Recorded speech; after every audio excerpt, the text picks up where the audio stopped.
hellfire, brimstone, lakes of fire. We've heard it said that most Christians are not Bible literalists. The more liberal Christian denominations think of hell as a purely metaphysical realm, one outside of the physical world. But to be a true Young Earth Creationist means you have to believe that hell is a real physical place. Young Earth Creationists seem to take pride in using every opportunity to demean and disagree with their less literal run-of-the-mill Christian brothers and sisters, in case you didn't know. As near as we can tell, the many, many different Young Earth Creationist sects do not agree on hell's actual location. There's no real consensus on just where hell is. So where is hell? As a general rule, believers usually say it's below the ground, but that's too broad for geologists. Underground is our domain. Could it be the graves of the dead? Could it be the center of Earth? Could it be in a black hole somewhere in some far-off corner of the universe? Or is it just down below us at some unspecified somewhere? Most young Earth fundamentalists strongly imply hell is at the center of Earth. Another not a clue says those in hell can see heaven and earth from hell. That one brings up a whole litany of other questions. Where, oh, where is hell? The dogs will take us on a guided tour of Earth today to see if we can make some progress in answering that important age-old question. We may not be able to show you where hell is, but we will certainly be able to show you where hell is not. As has become our norm, we will close out this video with a few questions for the Young Earth community. What have you dug up for us today, number one? The Bible does not tell us where hell is. Pretty surprising, no? That puts us in a real bind. We plan to refute the Bible on this important topic. But with a biblical goose egg, now we'll have to look into where you fallible humans have found hell to be. So, what saith the Bible with respect to the location of hell? Nothing. Your sacred scripture gives us no idea where the hell is. For such a critical tenet for such a major religion, Christianity sure does seem to fail on this one. That lack of biblical clarity piqued our curiosity. Maybe hell isn't as important as we've all been led to believe? Young Earth Creationists take their marching orders from the Bible, using the good book as their instruction manual on everything. The Young Earth community has an almost unlimited number of apologists, large and small, that make their livings by defending their faith. The Young Earth apologist universe is a world dominated by a handful of large, well-funded national and international level think tanks orbited by an almost infinite number of small mom-and-pop-size organizations. We have stratified the apologetic industry into a small fry group and a big boys group. Let's see what each has to say on the where is hell question. Both groups of Young Earth cultists give us loads of descriptions of what hell is like and why we should avoid the place. Some are pretty vivid and fanciful. Others are really vague and generic. But we've never been there. We did make our reservations early to avoid the rush, though. We've noticed that the answer to the where question gets short shrift. Most Young Earth creationists do not answer the where question because they always get sidetracked into describing the conditions in hell which, we think, could be easily summed up as hellish. No additional details needed. Just a handful of examples. Bible-knowledge.com says the Bible is full of clues as to where hell is located. Quote, under our earth, and possibly located right in the center of our earth, unquote. Compellingtruth.org tells us, quote, below the earth or downward, but concludes hell exists in a non-physical realm, unquote, with no indications of where.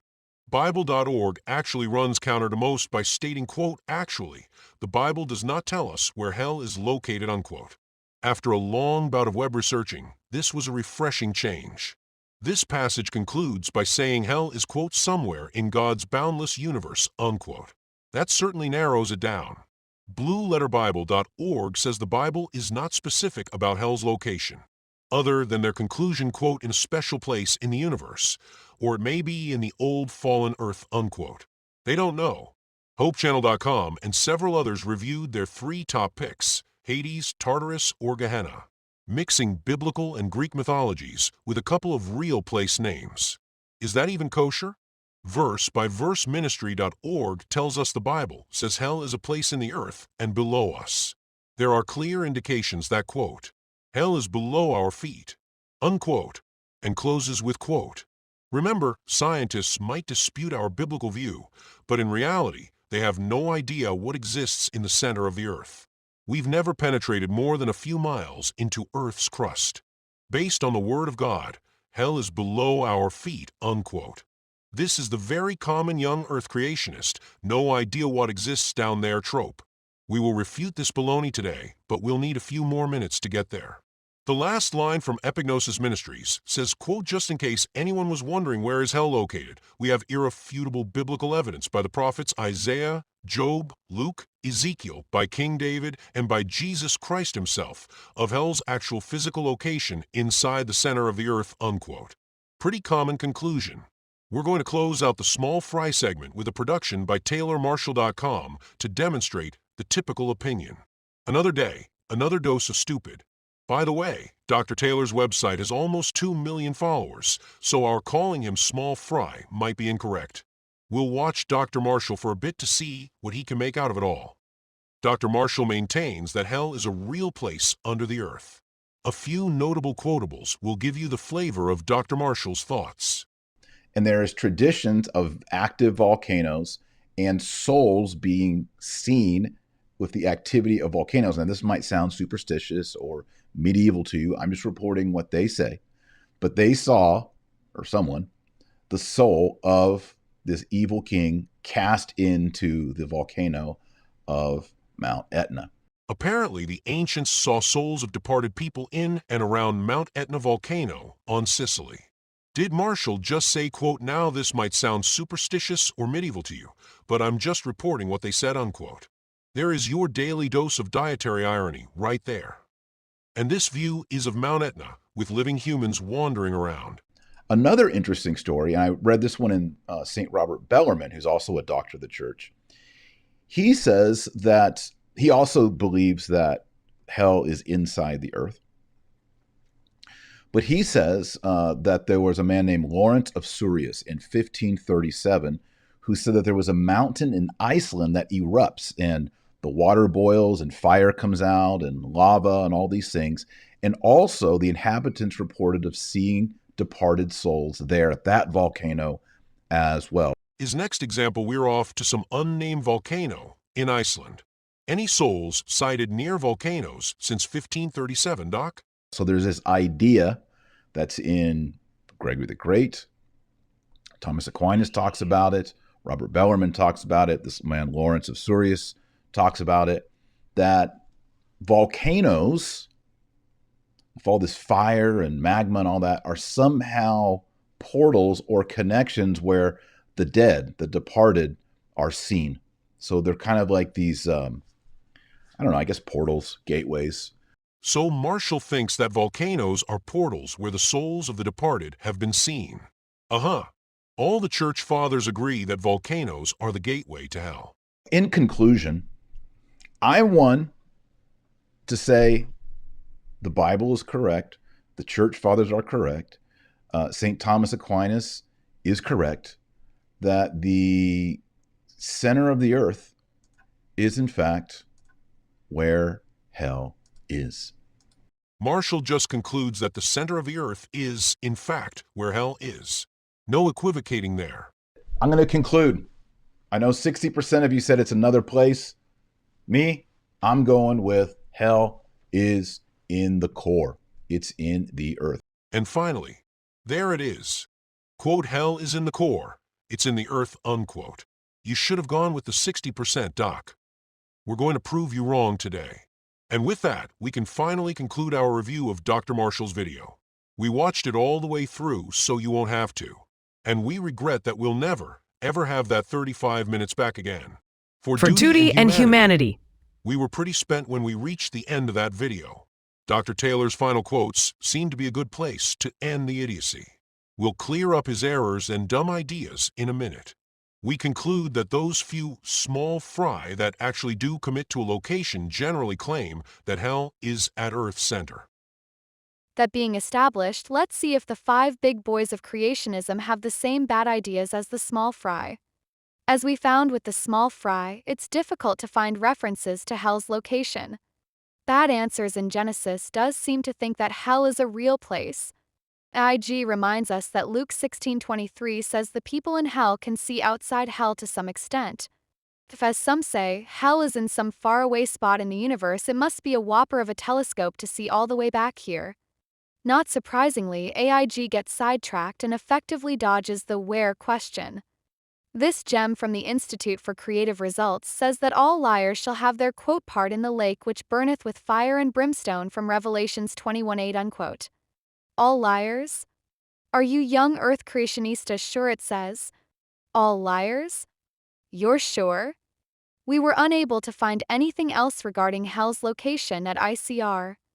We found the same nothing at the Creative Results Society. Ditto at the Discovery Institute. This collection of thoroughly debunked jokers for Jesus likewise had zip on where hell is. Creative Ministries International is a tough site for running searches, but we came up with a goose egg there too. The big boys of the apologetic universe have no idea where the hell is. We dogs find it very curious that the big money boys are very quiet on hell's location. What does that mean? They all sidestep the where is hell question to focus on what they think happens in hell.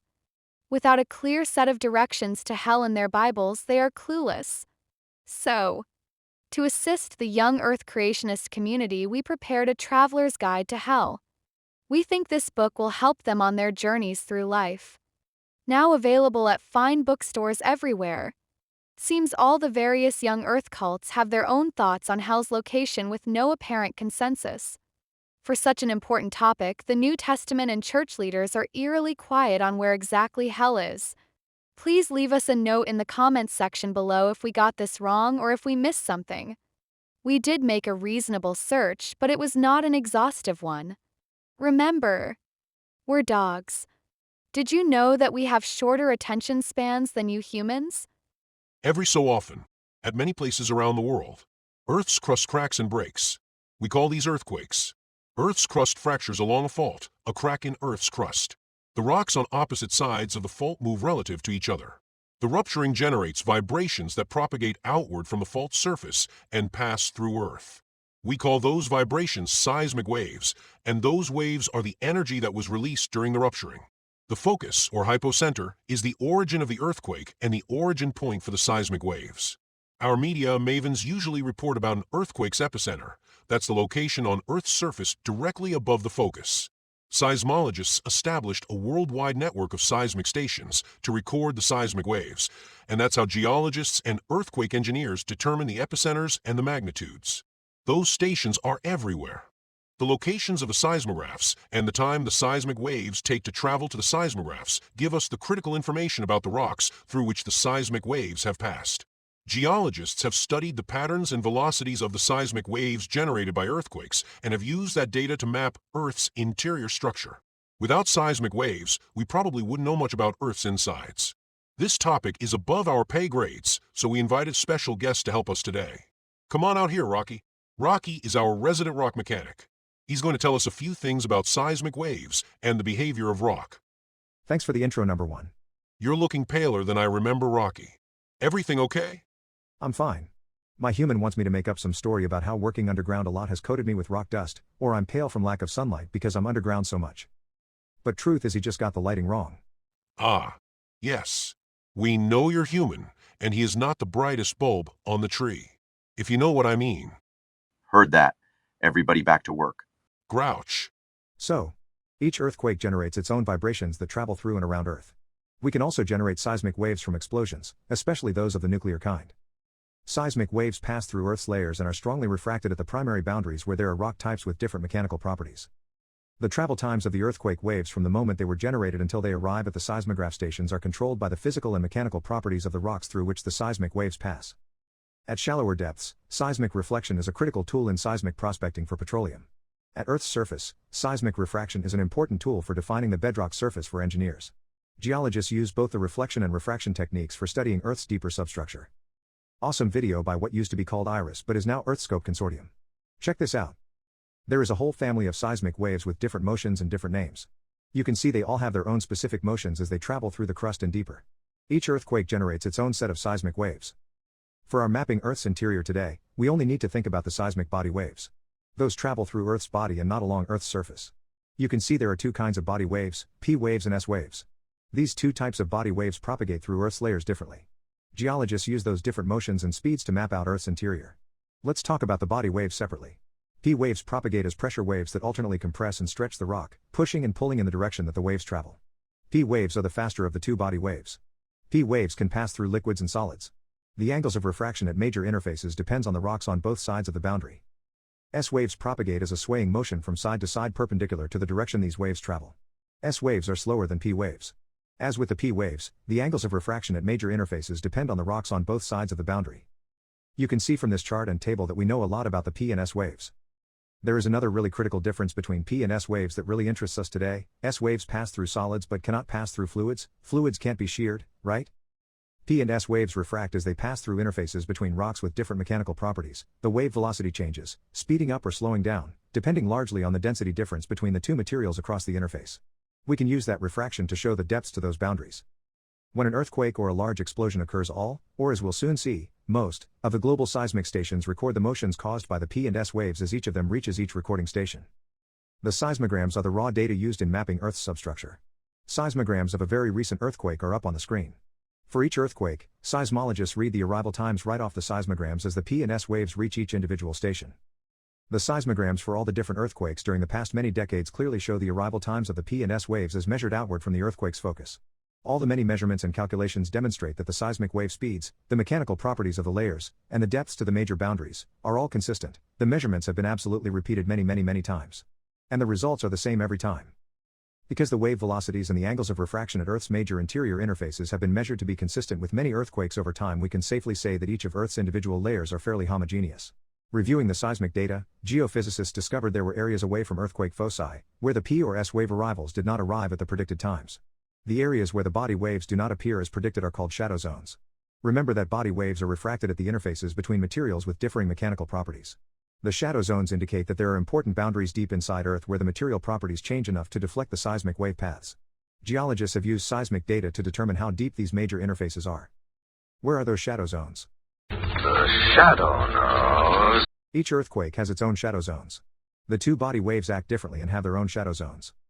The P wave shadow zones extend from angular distances of about 104 to 140 degrees away from the epicenter of each earthquake.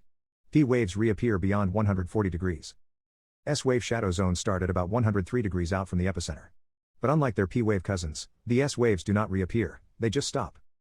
Because the shadow zones for both the P waves and the S waves start roughly about 103 or 104 degrees away from the earthquake epicenter, that means the boundary responsible for both the shadow zones must be a pretty significant one. S waves cannot propagate through liquids or gases. That part of Earth's interior where seismograms lose the S waves but still show P waves has to mean the waves have passed through some boundary where the materials change from a solid to a liquid. Because S waves are not able to propagate through this shadow zone, we can infer that the interface is between a solid above and a liquid below. That's how we know that the farthest distance away from an earthquake where S waves were not recorded has to be the depth of some boundary below, which must be some kind of liquid core at Earth's center. Showing you how seismologists determine the depth to that core boundary will take some recreational math and a back-of-the-envelope calculation. We're going to do the math in the metric system and convert over to US units when we need to. Math is so much easier that way. For a shadow zone at 104 degrees, we can calculate the radius of Earth's core to be about 6,370 kilometers times the cosine of 104 degrees divided by 2. Equals 3,922 kilometers 2,430 miles, which has been refined down over the years using increasingly precise measurements to be 3,470 kilometers. That's about 2,150 miles. There are still plenty of unanswered questions, yes, but using our God-given brains we can confidently rough out what Earth is made of from the seismics alone. The seismics are critical. That's why we spent so much time on it. With the seismic prelims over, we can now dive into our real tour of Earth's innards. Thanks, Rocky. Let's take a journey to the center of Earth. We have a handful of figures that we will flash up on the screen to show the actual scientific details of Earth's substructure very nicely. After that, we'll show how we have a high degree of confidence in what Earth's substructure is. So, how we divide Earth into her layers depends on how we wish to proceed. If we return to our middle school science classes, we all learned about the crust-mantle core system, which is still very much valid. Let's refresh our memories of that system now, and then we'll introduce you to a second classification system in another few minutes. How can we go through this? Dividing Earth up into the crust, mantle, and core is based on the chemical compositions of each layer. The compositions are then used to determine the density of each layer. Density of Earth's rocks is a very important part of knowing Earth's substructure, and we'll be returning to that property a lot and show you how we know it. Patience, dear viewer. You mean geochemical? Right, number 1? Right, number 3, yup. Each layer has a unique geochemical composition and geophysical state.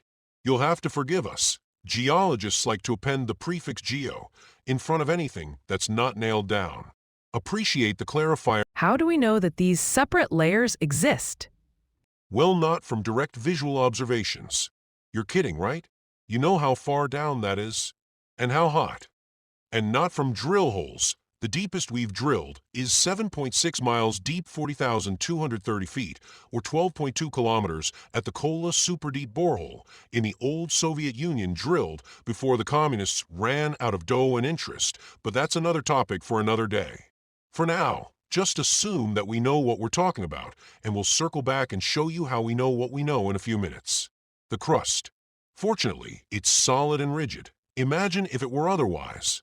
Usually 3 to 6 miles, 5 to 10 kilometers thick below the oceans, and 18-ish miles, 30-ish kilometers thick below the continents.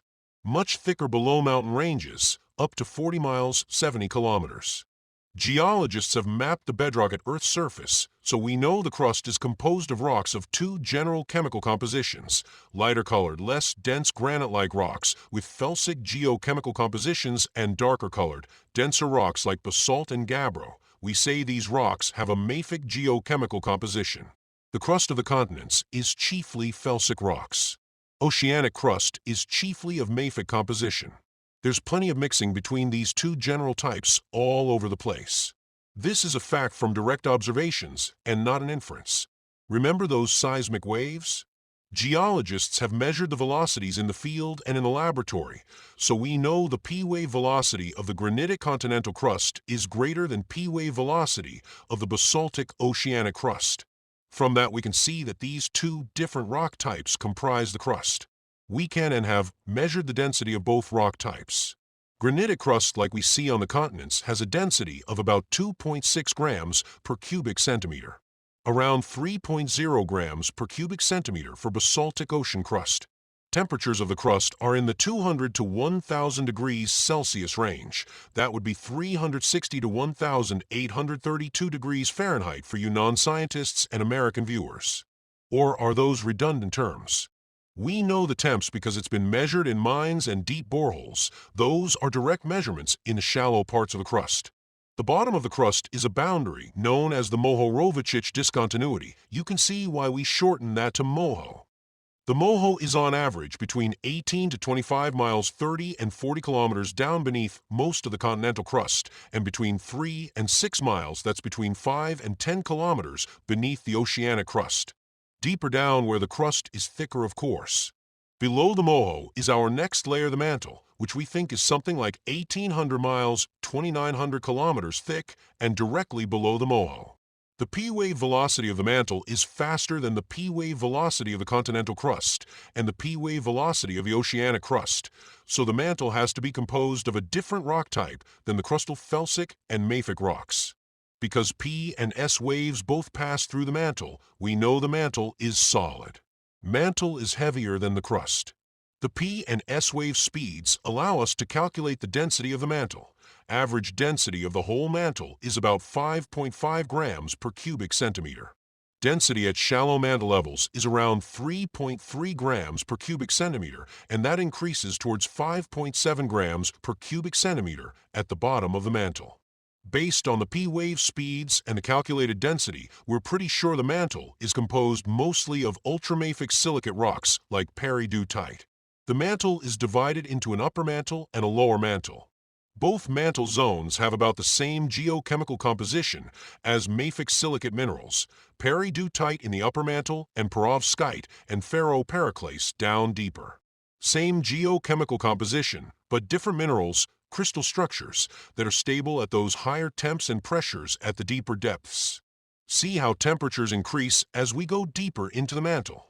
1,600 degrees centigrade at the top, 4,000 degrees centigrade down towards the bottom, 1,870 to 4,270 Kelvin, or 29 to 7,200 degrees Fahrenheit.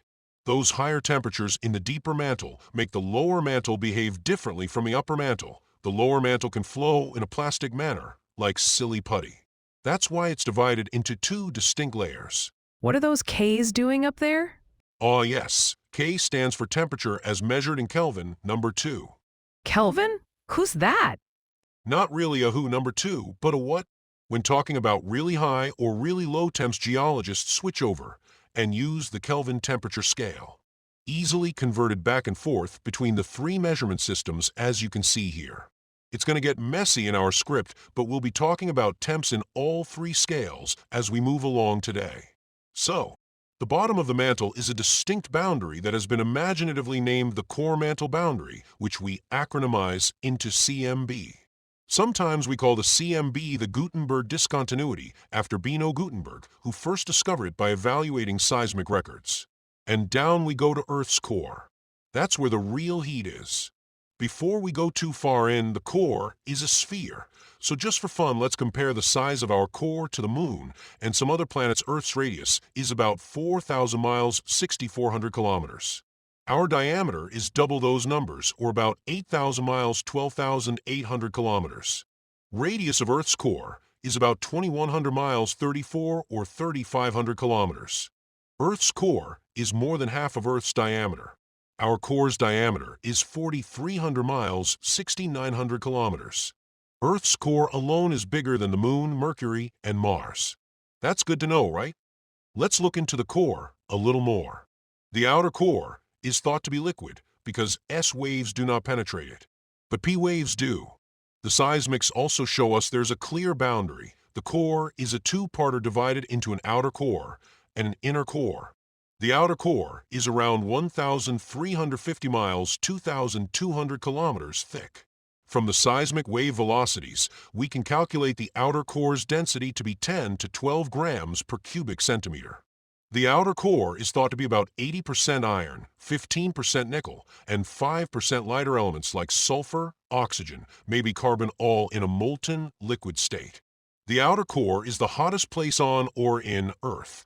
4,270 to 6,000 Kelvin, 4,000 to 5,730 degrees Celsius, or 7,230 to 10,350 degrees Fahrenheit.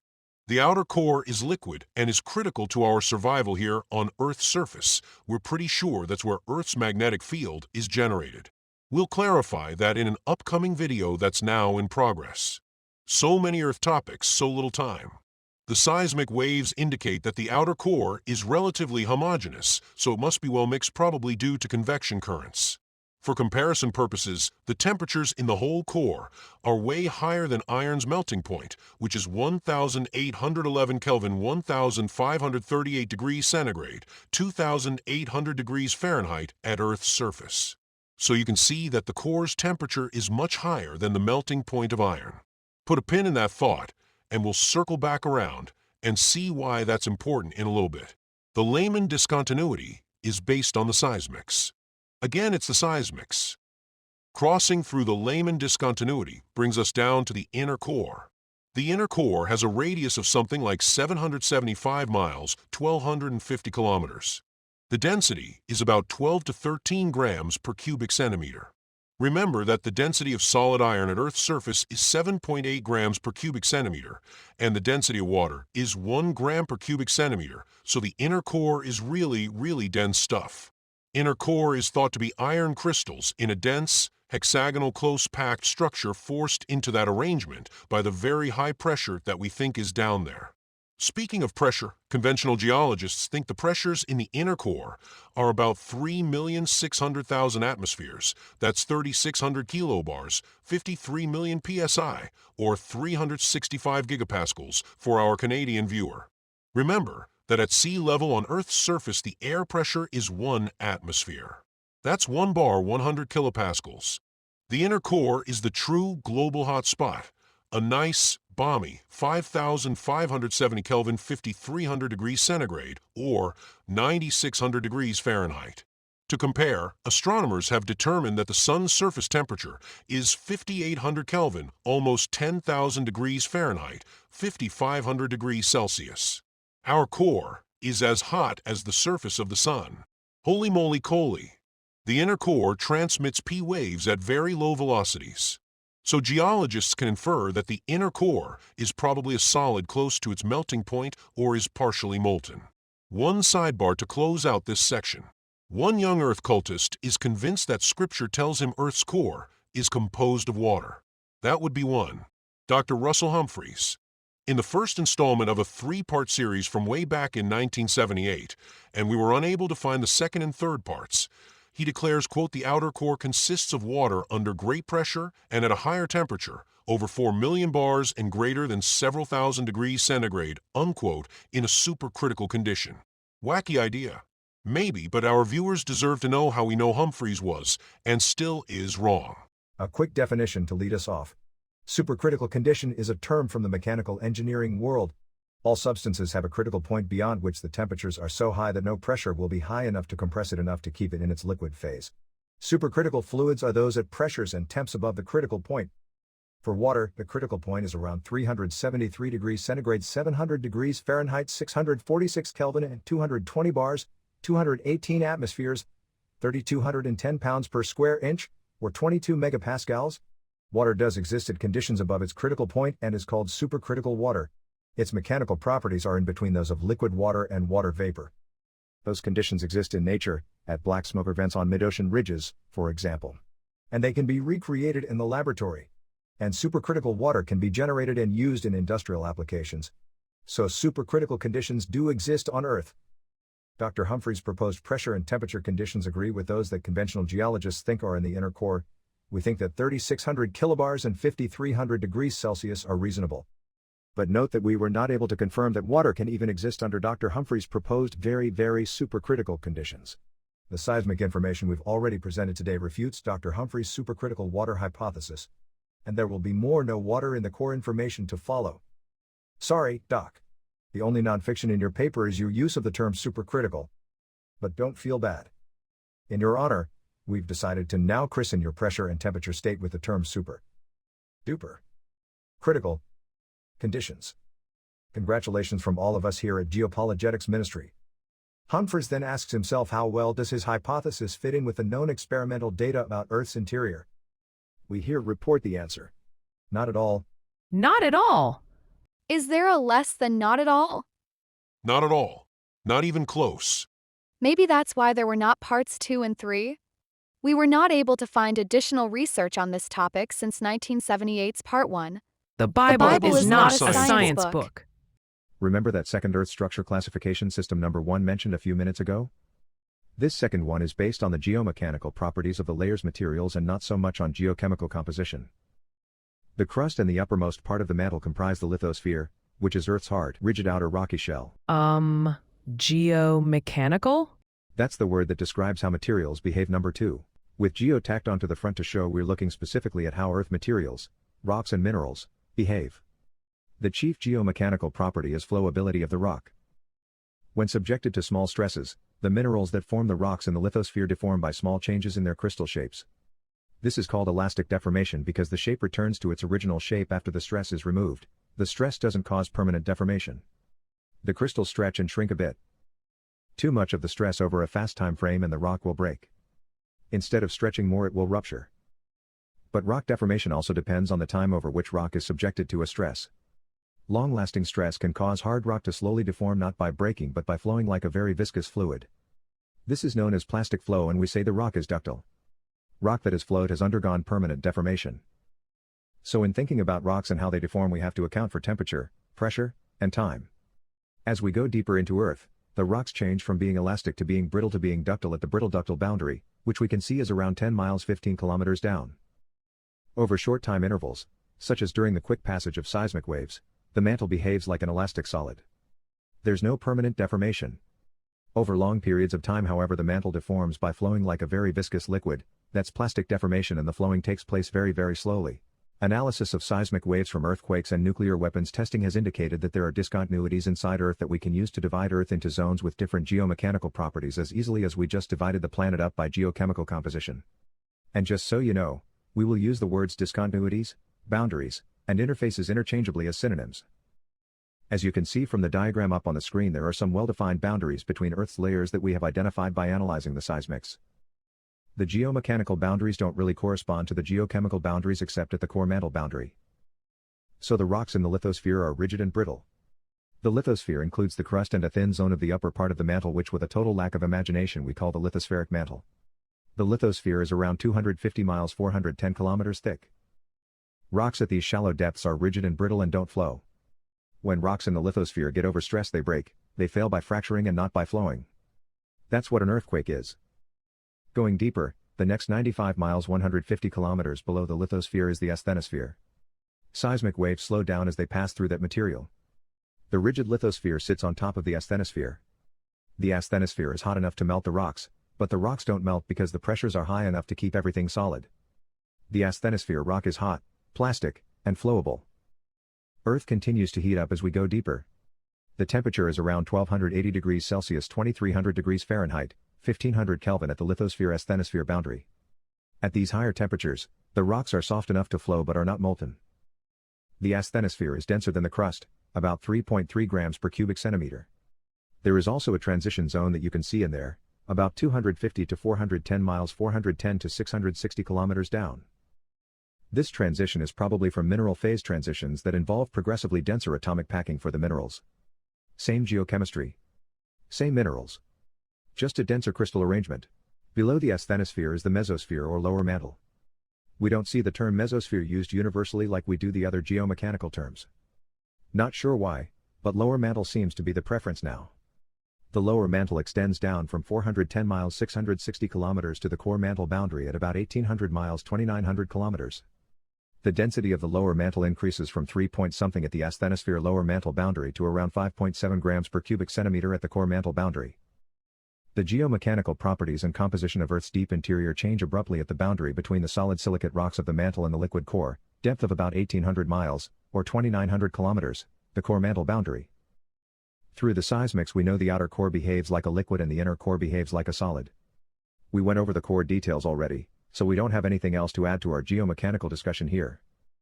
Speaking of flowability, a quick sidebar. Did you know that Earth is not a perfect sphere? Earth is actually an oblate spheroid, slightly flattened at the poles and bulging at the equator. The difference in diameters is about 13 miles 22 kilometers. The overall shape of Earth is a bulging around the midsection, probably due to Earth's rotation speed and the flowability of the mantle material. We began this video to locate hell, if you remember. We mentioned that liquids cannot propagate S-waves. Gases also cannot transmit S-waves. That's how we know there are no large cavities down deep. There can be no water or gas-filled hollow spaces at Earth's core. The seismics alone tell us very clearly that hell is not at Earth's center. Sit tight and we'll bring in some corroborating evidence in a few minutes.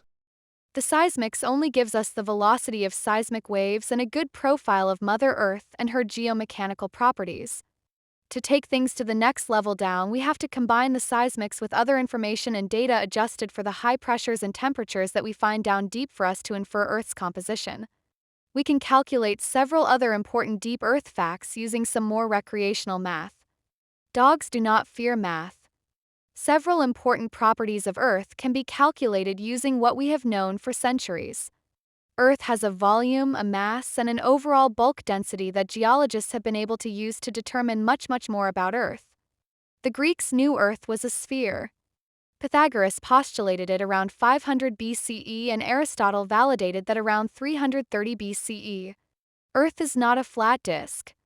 Earth is a sphere. Eratosthenes calculated Earth's circumference around 240 BCE, which we can convert from ancient Greek to be almost 25,000 miles 40,000 kilometers. So our Greek ancestors knew their math and computed Earth's radius to be around 4,000 miles 6,400 kilometers over 2,200 years ago. Pretty smart bunch. Knowing the radius from the circumference, we can get Earth's volume pretty easily. On the screen. Earth's mass was a much more recent determination and will take a little more effort. It starts with Isaac Newton's law of universal gravitation from 1687. The big equation is up on the screen. Even though Galileo had determined the acceleration of gravity to be 9.81 meters per second squared around 1590, Fig Newton was not able to use his gravity equation much because he didn't have a way to determine that g factor up there. That took a guy named Henry Cavendish and another 100 years to make Newton's equation useful. Combining Galileo's gravity and some known measurements with a little dose of Cavendish's g-factor allows us to calculate the mass of Earth. Substituting values in, converting to consistent units, and solving for mass of Earth, we get 1.3 raised power 25 pounds or almost 6 raised power 24 kilograms for our Canadian viewer. That's the overall mass of Earth. Who says math is hard? Cavendish took it one step further to determine Earth's bulk density. He was that kind of guy. He calculated it to be 5.5 grams per cubic centimeter. Let's do the same calc and see how close we can get to his 5.5 density. Plugging and chugging, we get Earth's density to be 5.53 grams per cubic centimeter. So, Cavendish, doing his thing at the time of George Washington, knew what he was doing. Our modern technology and mathematical prowess haven't really improved on Cavendish's density.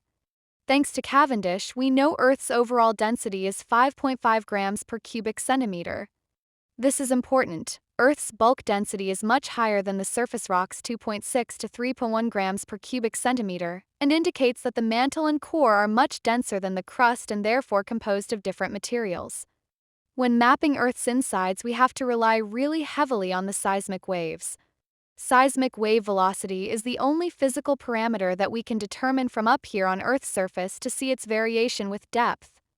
The seismic wave velocities tell us the density of the materials through which the waves have passed. How have we determined the density of the mantle, outer core, and inner core? Those will be tougher nuts to crack. Based on the seismics and bulk density, geologists have been able to develop a model of what we think Earth's interior looks like. As measured outward from Earth's center, and by using just a bit of calculus, we get the equation we need that relates the seismic wave velocities to the density of the geomaterials through which the waves pass. Geologists use the seismic velocity profile to determine how profiles of density, gravity, pressure, and the elastic coefficients change with depth. Our collective knowledge of calculus is several decades old, so we will not attempt it here. Easy work for an Excel spreadsheet. Very tough work for a pack of dogs. Profiles of P and S wave velocities with depth are used in determining the overall density of each layer and the density profile with depth below Earth's surface. Geophysicists take the seismic records, calculate the P and S wave velocities, and calculate the profile of density versus depth or versus radius. Doing that, we see that density increases with depth. It should. Pressures increase going down, so density should too. The rocks self-compress. Individual minerals change their phases from less dense minerals to more dense minerals of the same chemical composition. That also increases the density. The rocks deeper than a few miles are not accessible for direct examination or testing. Knowing the P and S wave velocities from the seismics allows us to determine the elastic moduli. Those are the shear modulus and the bulk modulus that tell us about the stiffness of the rock. Then we match up the shear and bulk moduli with the properties of known materials at elevated pressure and temperature, and we can infer what the conditions are like deep down. Let's have a quick summary of this subsection so far because we have more to add. We have good estimates of the thicknesses of Earth's layers. We know Earth's mass, volume, and density with some easy-ish math. We have a good feeling for how density, pressure, and temperature all increase with depth. We know the crust and lithosphere are solid and brittle. We know the mantle is ductile and flowable. We know the outer core is liquid. And we're pretty sure the inner core is solid. What could possibly be left to know? There is more. We have to add a new term to our vocab, inertia. The moment of inertia is a measure of a body's resistance to rotation and describes the distribution of mass around an object's axis. Here's the equation. Let's play around with that and see what we get. We just calculated Earth's mass and radius. Plugging and chugging the known values of Earth's mass and radius, we get Earth's inertia of 8 raised to the power of 37 kilograms per square meter. What do we use this for? Not much. But we can adjust that equation to this one for spheres with shells and cores. To make the math just a little less awful, we use a simplifying assumption that Earth's crust is so thin compared to the mantle and core that we can safely ignore it in all of our calculations. The crust is only half-ish of a percent of Earth's thickness, so that's a good assumption. From what we can tell, nobody seems much interested in Earth's inertia. Maybe NASA and rocket scientists, but not dogs. There is a related term, however, that does get lots of attention in planetary circles. Wikipedia tells us that the moment of inertia factor is a dimensionless quantity that characterizes the radial distribution of mass inside a planet. How do we know Earth's moment of inertia factor? In days of old, we used the Darwin Rideau. Darwin. Don't say that word. No, number 2, not that Darwin. This Darwin is that Darwin's grandson, a well-renowned physicist. Anyway, the Darwin-Rideau equation relates Earth's mass, rotational speeds, and the polar and equatorial radii to calculate the moment of inertia factor. To do so, we have to assume Earth is a fully fluid body under hydrostatic conditions. That is a reasonable assumption.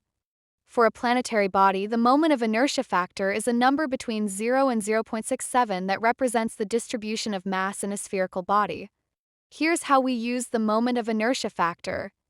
For a planet with cores and shells like Earth, the moment of inertia factor will be less than 0.4 if density increases with depth and the planet has a core that is denser than the outer layers, or the moment of inertia factor will be greater than 0.4 if density decreases with depth and the core is hollow.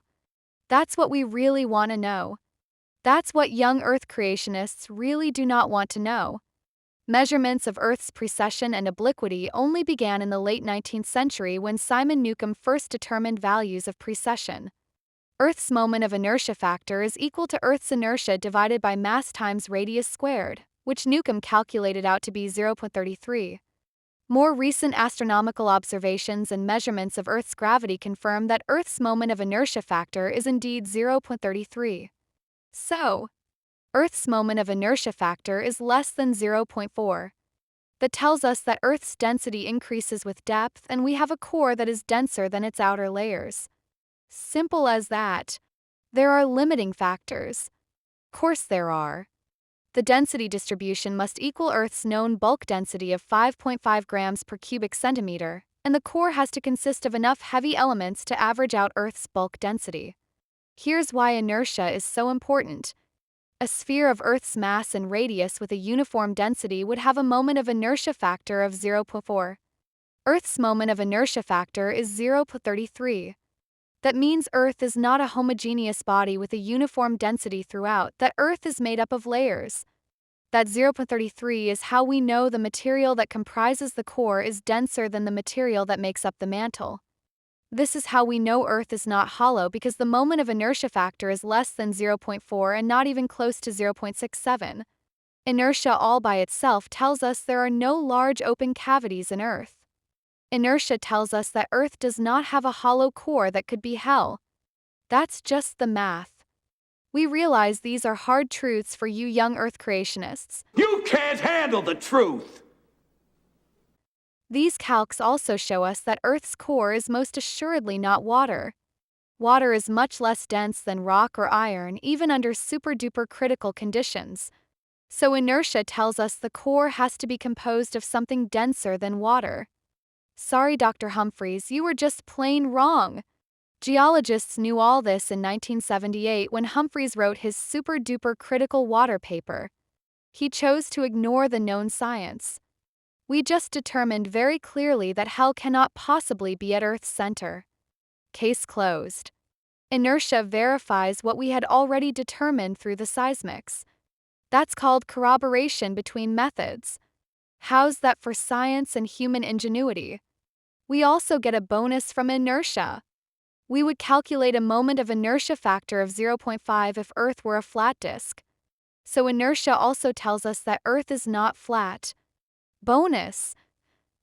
Picture of Earth's innards all fits nicely together from data, observations, and laboratory experiments from widely different datasets: seismics, mineral physics, astronomy, regular physics.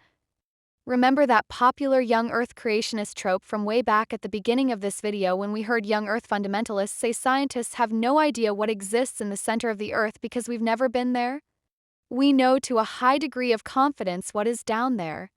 Seismograms all around the world record the seismic waves generated by all the world's earthquakes. Look at these diagrams up on the screen. That's the data.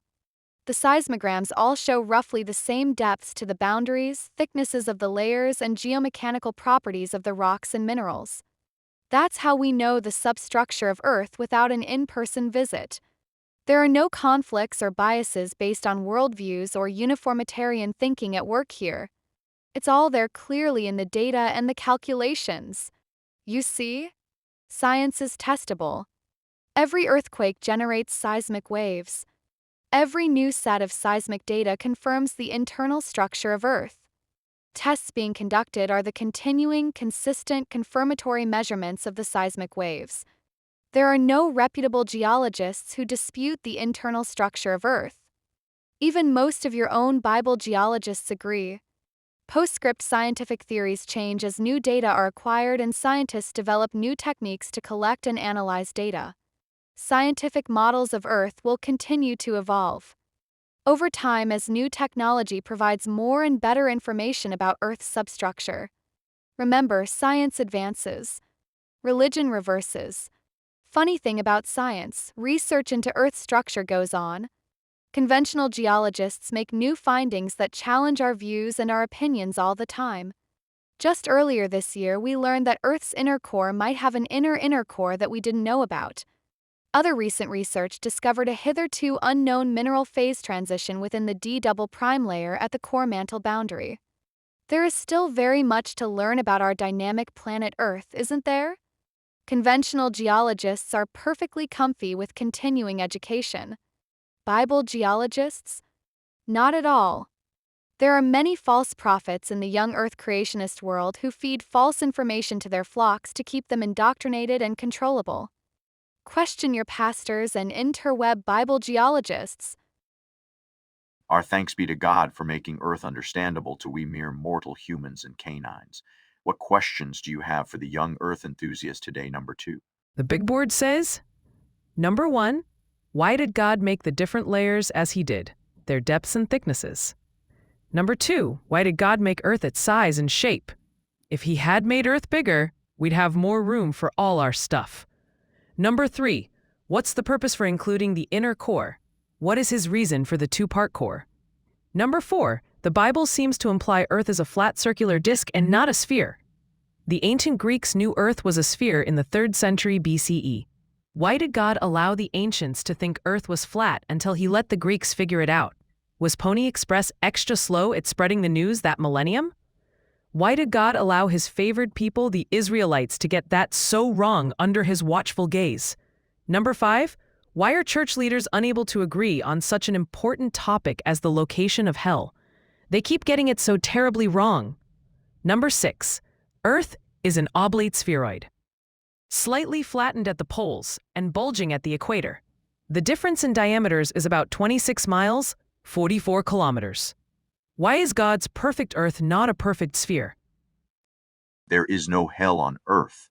Well, except maybe for Death Valley for the hellish temps or Tijuana for the hellish living conditions and extraordinary crime rate.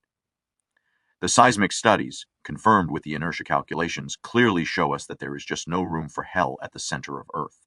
Not in the mantle, not deep in the crust, not anywhere below the uppermost few hundred feet or meters of soil or rock. There are no cavities or openings for that biblical lake of fire. And we had the added bonus of showing that Earth's core cannot be water. The math and geophysics are undisputable. Hell is not at Earth's center. Young Earth cultists will claim that this is all hogwash, of course, because our observations, calculations, and inferences all run counter to their belief that their Bibles are science books. Remember, their guiding principle is that the Bible and their own interpretations of Scripture must always be right. But the seismology and geophysics are crystal clear. So, where the hell is hell? Not on this planet. Look at the seismics and the inertia. Our knowledge of seismics, math, and geophysics shows conclusively that there is no room for hell on Earth. We think maybe hell is in the eye of the beholder, or maybe hell is somewhere out there in the inky blackness of space.